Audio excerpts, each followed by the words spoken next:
Long before electricity, before refrigerators, and way before plastic storage bins, people still had to eat through winter. They didn't depend on supermarkets or constant harvests, they relied on knowledge, quiet, brilliant, time-tested knowledge, passed from generation to generation. And what always amazes me is how effective their winter garden methods still are today. After trying a few of these ancient techniques myself, I realized just how much modern gardening has drifted away from truly working with the seasons, instead of against them. Today, I want to walk you through the winter garden wisdom that kept families alive 1,000 years ago, and how these same methods can help you harvest and store food naturally, even now. Whether you garden in a warm climate or a place with deep cold, these techniques still work beautifully because they rely on soil, biology, and patience rather than modern machines. Ancient gardeners mastered the timing of late-season harvests. Long ago, people knew exactly when to pull a plant from the ground, not by the calendar, but by its internal readiness. They watched the skins, the stems, the weather patterns. They waited for the right moment when the plant's natural sugars had settled, the skins toughened, and the roots tightened their moisture. This wasn't guesswork, it was survival. One trick I learned from studying those old methods is this: never harvest root vegetables right after heavy rain. 1,000 years ago, they waited until the soil dried slightly so the vegetables had firmer texture and lower water content. Lower moisture meant they stored longer, resisted mold, and kept flavor without refrigeration. I tested the difference myself. It's real. Carrots, beets, turnips, and winter radishes all store better when harvested at the dry end of a cool spell. Ancient gardeners didn't wash them either. They brushed off dirt and let the soil remain as a protective layer.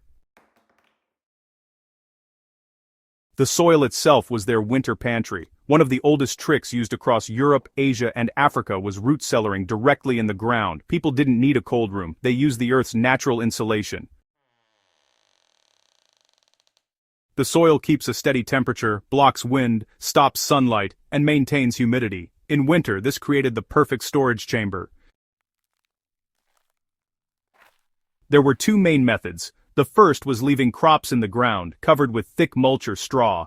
Carrots, leeks, kale, parsnips, and cabbages were simply buried under layers of hay, leaves, or brush. Snow acted as an extra blanket. Instead of harvesting everything before frost, families lifted only what they needed each week. The second method was the earth pit, which was, basically a shallow or deep hole lined with straw and covered with soil or wooden planks. Inside went potatoes, onions, apples, dried herbs, or even grains. These pits could be small or massive depending on the household, and honestly, they were shockingly effective. Food stayed fresh for months. No ice, no chemicals, no electricity. Many modern gardeners really underestimate the power of soil insulation, but once you actually use it, your winter storage becomes simpler, cheaper, and honestly, far more reliable.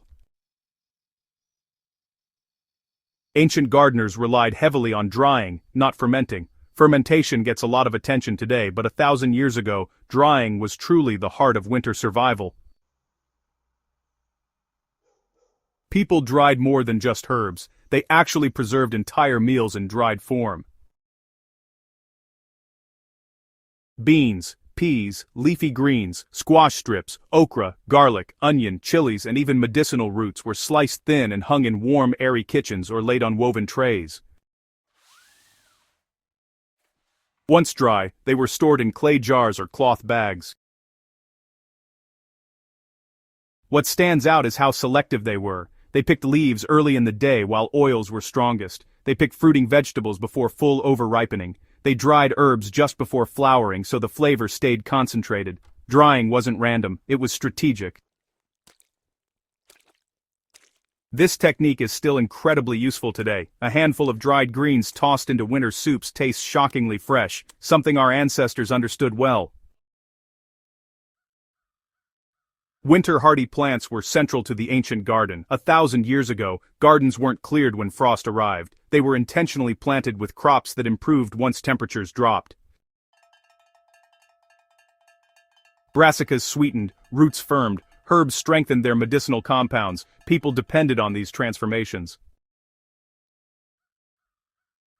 They grew hardy varieties of collards, kale, garlic, onions, sorrel, fava beans, mustard, and perennial herbs because they didn't just survive winter, they improved through it.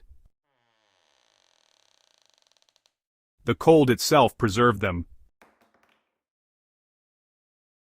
This is a lesson I've adopted: fully plant for the season you want, not just the one you're in. Winter wants hardy greens, strong roots, and perennials with deep root systems. Once you embrace that, winter gardening becomes easier, not harder. Clay jars, ash, and cool rooms were the ancient version of climate control. Eggs were stored in ash to prevent moisture loss. Squash sat in baskets filled with straw and ash. Grain stayed mold-free in clay pots with ash layers sealing the top. The alkaline environment prevented insects and bacteria from thriving. This is an old trick that still works perfectly. A thin layer of ash around stored vegetables stops rot better than many modern methods. Clay jars also breathe naturally, absorbing excess moisture, releasing it slowly, and preventing spoilage. They created a microclimate long before we invented the fridge. What truly impresses me about ancient winter gardening is how little waste there was. Every method supported the next one. The soil provided storage. The plants provided their own protection. Ash prevented rot. Clay stabilized humidity. People understood the balance between nature and food preservation in a way we often overlook today.